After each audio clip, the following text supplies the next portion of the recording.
Hello everyone, my name's Rebecca Wilson and today I'm here live with Neil Herlihy from St George. Neil is one of the very special people we get to work with. It starts at 60. He's one of the leader of the team that looks after baby boomers within the entire organisation of St George. And his team have made, I guess, looking at your problems and solutions something that is their priority. So we get to welcome Neil here with us today for the first time, and it's really, really exciting to be able to bring him to you because we've formed quite a friendship over the last couple of months. Absolutely. In working out how to develop more solutions for baby boomers and talk a bit more about it. So Definitely. Neil, tell us about what you do. Yeah, well, thank you very much for having me.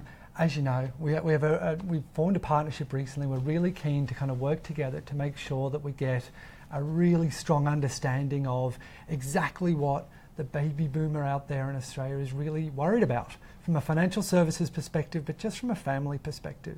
A number of you will probably have seen articles on the site recently supported by St George, and we're trying to find the right way to bring the right messaging and the right information to you all so that we can actually make sure that we tackle big topics that are important to you. So the aim of sessions like today, and actually ongoing, is to hear from you and actually find out what are you interested in, what do you want to know about, and what can we go away and get answers to and bring them to you so that we can have a more informed conversation and just find the right information to help everyone make the right decisions for themselves and their family. So this isn't about products and sales or anything like that.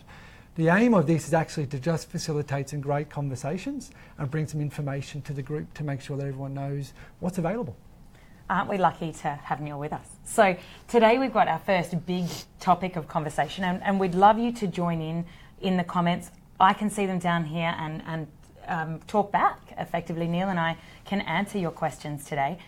So we would love you to be able to comment on the wall and to talk about the things that concern you and to comment back on what we're talking about. Really, this is meant to be completely interactive. Yep. Give us a wave if you're out there, everybody. That's always a fun part of being on the live stream. So what we're here to talk about today is about helping your kids get on the property ladder. And I've got a few, I guess, nicely thought out questions for Neil Thank you. that I'm going to ask. But I'm really going to ask you to join in because wherever I can see you there, I would like to hear from you about what you'd like to know. So the first question I have for you, Neil, is why do we see and hear so much conversation about what's going on in the property markets at the moment to help your children and for parents to help children get on the ladder? What's changed? It's a good question. It's an interesting one. And I know a number of people have actually asked, why are we talking about this so much? And why all of a sudden is there a whole conversation about responsibilities and whose job is it to help people get onto the property ladder? Why is property more expensive than ever before? And a whole range of things. Some people kind of feel like it's been done to death. And I think you ask what's changed. I don't really think anything's changed at all. I think people have always been interested in helping their family to get ahead. People have always been interested in what can I do for my kids or grandkids or for my parents to make sure that they have the very best and that they're well looked after, and what can I do to help? If anything has changed, I think it's probably the way the media conducts the conversation and brings the messaging to us. And I think expectations seem to have shifted somewhere all of a sudden. And now the topic is, oh, well, you have a responsibility, or don't you think you really ought to do X, Y, or Z? And it feels like it's actually the way the media is talking rather than actually that anyone's mind has changed and all of a sudden they feel more responsible or anything like that. So I think a lot's changed, but not much, actually. I'd love to know what people out there think. It is something that is talked about almost on every headline. Yeah, absolutely. I mean, you open the newspaper, property prices. I once had an editor of the newspaper who said to me, a good friend actually, and he said, you'll always sell a newspaper if you put the property prices in it on a Saturday open fold. Everybody wants to know what their house is worth, and everybody wants to know how much more it's going to cost to be in housing. It is scary to think, though, what younger generations are paying compared to previous generations to get on the ladder. Yeah, absolutely, but everything's got to be taken in context. Yeah. You know, yeah. I don't think anyone would ever turn around and say properties have been cheap or very affordable. You know, everyone's in a different situation at a different time in their lives, and absolutely, no one's going to turn around and say properties are cheap today, but you know, it's all relative. there's always been a balance to these things. So like I say, I think plenty has changed, but it's actually more how we're having the conversation has probably shifted more than anything else. Yeah, right. Well, we've seen and heard lots of stories in our community. We've been talking a lot about property and helping kids over the last couple of weeks, and we've heard a lot about how many different ways you can help your kids, whether Yes. I'm not even going to try and preface it, you're the expert, but what do people do to help their kids? What are the ones you see in banking? Well, there's actually more options than you'd realise. And I think more than anything else, what people aren't aware of is just how many different options are available to help your kids potentially get on the property ladder. It's not all just about getting a home loan or having enough of a deposit. Everyone's different. And I think the range of solutions that are out there and the range of mistakes that are sometimes made is pretty vast. And actually, knowledge is probably the most important thing when it comes to finding the right solutions. But in terms of what's available, there's definitely different ways of helping your family and helping your children, and it all depends on their situation. For some people, it might be helping out with the family so that they can work more and generate more of an income. For others, it might be providing assistance with maybe raising that first deposit, or even potentially using some of your assets like your property to help people to get the ball rolling. And for others, you know what, it might just be good financial lessons and education and support. There is no one trick to this. Yeah. The first step, more than anything else, is probably having an intent to want to help, because not everyone does, and that's absolutely fine. So that, there's lots of different ways for families to tackle these issues. But definitely, there's a range of financial solutions available, definitely. But with every solution also comes the right guidance, the right knowledge, and the right support to do it properly. I find it great that you started out with helping the family to be able to go to work, the babysitting and the things like that. That is actually seen as one way by the banking authorities and the experts on baby boomers that you can help people, because I don't think that's one that is talked about in the newspapers. But by having two people go to work, you're more likely to be able to afford a house. Well, I personally am a very strong believer that your greatest asset is your time. And your ability to give time to help is actually just as valuable as anything else you do. And so it's definitely got to factor in as part of the equation. For some people, that's all that you do have to give at the moment, and that's a big thing to give in the first place. It's valuable. Absolutely. It's actually probably the scarcest resource now in society. If we were to stop and really consider, money is perhaps a little bit more flagrantly used in places, but time, that's a really, really precious thing. Definitely. So let's, knowing how to help, how do people know what's right for their family? Yeah, it's an interesting one. First and foremost, knowledge is king. And I think the greatest thing that you can do to start the ball rolling to help the family is understand the situation. And to do that, nothing beats sitting down and having a really good conversation with people.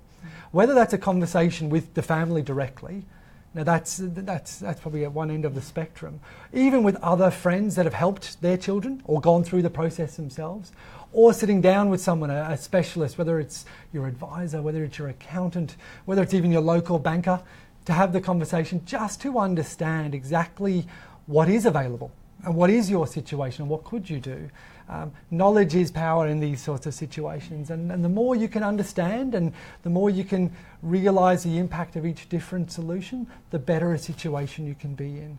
And then having really good, open and honest conversations about what is possible and what isn't possible right now for you, or what you do have an appetite for and what you don't have an appetite for. That open, transparent conversation very often leads to a good outcome for the family. It's often the hardest conversation you have to have is the one about money, isn't it? Absolutely. And I think every family has to wade through the first couple of discussions with great trepidation, and we'd love to hear from you if you've had them. There is a question popped up on our wall. Isn't that fun? And we're loving this. This is what we want to encourage you to do, is to ask your questions, folks. There's a question here from Rolly Cook. Is co-ownership between parents and their children becoming more common? Really good question. Co-ownership can mean a lot of different things. So co-ownership in some regards, whether it's from parents and children, like it is in this instance, or between multiple people, co-ownership in theory is you all own a part of the property. It's almost like you've all gone in together to buy a property. Now that doesn't necessarily mean that there are loans in place. It might be that you've bought it outright with cash. There's lots of different ways to do these things. But co-ownership is definitely a really hot topic. It's something that's being talked about in the media a lot more. It's something that's being considered a lot by younger people who are looking at different ways to access the property market. You even see conversations about groups of friends and like a whole range of things. I will say one thing about co-ownership, and this is just one of those things to be aware of. When you don't own something yourself, it brings with it a partnership or a need for really good, clear communication and really clear guidelines as to what everyone's role and responsibility is. Anytime you do anything in a joint environment, I would strongly urge you to make sure that you engage all the right people, you do it the right way, you get the right independent legal advice depending on what it is you're doing. But it's absolutely becoming more common. It's certainly becoming more common in terms of the conversation and being seen as a viable alternative. So definitely, yeah, and I think it's something we'll probably tend to see more of. Yeah, it comes back to that big statistic about the bank of mum and dad. What is it? That it's the fifth biggest bank in the market right now. Fifth biggest. I think there was an article that you had on the site recently that quoting that it was the fifth biggest lender in Australia at the moment, the Bank of Mum and Dad, which was fascinating. It's fascinating, isn't it? And so, how many of you feel like the Bank of Mum and Dad is what we'd like to know? Give us a thumbs up on the live stream. It's always lovely to watch when we play it back and see all the emojis coming through the feed. It really does make us feel like you're out there. So, one more question. When should families start having that discussion about budgeting, saving and getting on the property ladder? So I'm actually a big believer that, financial education or that conversation about how to do this isn't just something that you magically wake up one day and decide, now is the time, let's have that chat. It's something that builds over time. I'm a strong believer that financial conversations actually do have a place in the household from an early age. And it's a journey. And home ownership is something that you aspire towards. And so my advice would be have the conversation as early as possible. Because the longer you plan towards home ownership and helping with home ownership, the better a position you can be in. Doing things at the last minute and making big financial decisions is something that, absolutely can go right, but things can go wrong as well. I think the earlier you start the conversation, it allows you to almost put a bit of a behavioural plan in place as well. I'm a big fan of understanding what we're trying to get towards and then chunking it backwards a bit, and let's take some baby steps towards that to prove that we can get there together. And I think there's a real value in starting early, agreeing small steps to ultimately achieve the outcome you're looking to achieve. Sounds like great advice. Yeah, I'm loving it. I guess a couple more little questions before we go. What tips or advice do you have for anyone considering helping their family? Yeah, look, this is one of those topics that ultimately I'm a huge advocate that family is so valuable and so important, and whilst money is an amazing facilitator and home ownership is a great aspiration for all Australians and definitely something we advocate, nothing comes before family to a degree. And having open conversations, protecting yourselves, making sure that sometimes, particularly in situations where there is an exchange of money and one person might see it as a gift and another as a loan and so on, you only have to ask the audience to understand that mistakes have been made. And I guarantee you, whatever is happening to you has probably happened to others in the past. And there's a lot to be learned from that. And sometimes, getting that legal advice, getting the right documents in place, just formalising things can actually really avoid problems and just gets you that clarity of what the roles and responsibilities are, because often you don't realise you've done it wrong until a number of years later and the situation has changed. So I'm always conscious to make sure that you do the right thing by the family and by your family. And my other tip would be, there are plenty of people out there who either maybe don't have family of their own or don't have children or aren't in a position to help. And to those people, I would honestly say, fine, some of this stuff might not relate directly to you and your personal financial situation at the moment. But you know what? Many of us have got friends, other family members, or other people that we speak to regularly that might be going through these pieces. And simply knowing some of the ideas and some of the options, being able to sit down and help them with their conversation and figure out how they could help their family is extremely valuable. So even if it's not you going through the scenario, knowing what your friends are going through, offering that guidance and support, even just suggesting that people maybe go and speak to a banker or speak to their trusted advisor to get the information and to do things right, will help in the long run. It's a lunchtime conversation, you know, when people talk about their pain. Absolutely. You can help them, and I think that's really something in peer communities that, well, it's why we put ourselves out here at Starts at 60, is because people need to go to each other. Definitely. To get insight and advice, and that's really why we see our purpose. So if you don't have any more questions today, we will wrap up, but we want to encourage you the next time we come back for more questions, and we'll egg you on a little more. Perhaps you can leave your postcode or your area where you are living with your family so that we can know that you're out there. It's really lovely to be able to see everybody on the stream. We know you're out there, we can see you online. That's part of the fun. And thank you for joining us today. Is there anything you have for anybody as we close? Look, all I would say is the aim of these sessions is ultimately to address topics and information that's of interest to you. So whether it's this topic today and you'd like to ask more detailed questions, send them through.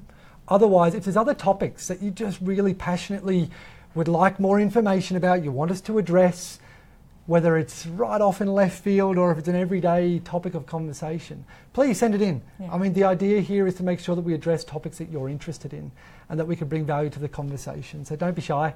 Feel free. I look forward to the questions. And we're always there at the end of community@startsat60.com. If you'd like to send things in privately, we're conscious money isn't always something people shout all over the walls. Absolutely. But it is something that people do want answers to. They do ask us all the time different questions behind the scenes. So thank you everybody for joining us today. We'll wrap up, and we'll have Neil back every few weeks along the journey. So thanks, Neil. Thanks. Have a great day.